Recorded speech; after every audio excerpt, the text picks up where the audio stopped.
So how is the divine masculine? We'll turn a minute to just have you go inside and think about how did the divine masculine, how did God, the God in us, how did the divine masculine present in your family? Just think about that. Could you imagine that your father was a god? How about your mother, a goddess? Silence.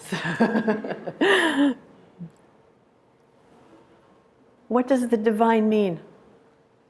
Connected with, coming from, relating to, emanating from God, caused by God, or goddess, or like God, or goddess. So if we are a god and goddess within, and we look out at our world, then I see the goddess in you, and I see the God in you, and the goddess, and the goddess, and a goddess, and I go around the room. Because if I'm a god or goddess, depending on my gender, then what I see around me are all of the emanations of the divine everywhere.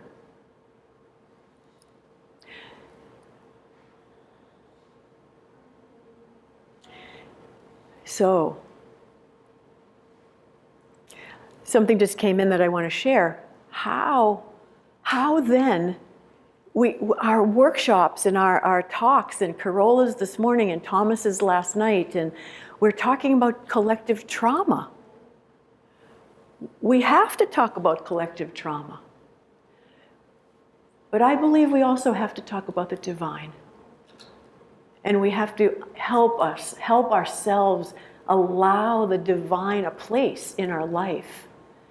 Because it will create a duality in us again, yet again.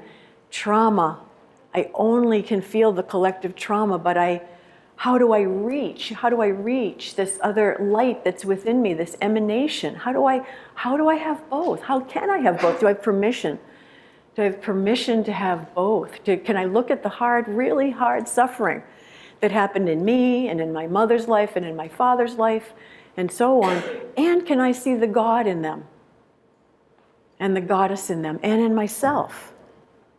So I don't want this to feel like any type of a spiritual bypassing at all. That is not what we're describing. But to be able to begin with the fact that we come into this world with a lot of light, incredible amounts of light. And whether you heard Carolla talk about it this morning, all of those psychic abilities are in every single one of us, where each and every one of us are born with those. And then they get taught out of us. So how can we bring them back? Like she said, listening and working and looking. And we'll look more today at our work. So the divine. So in systemic family constellations, I'm going to back up for a minute and leave this here.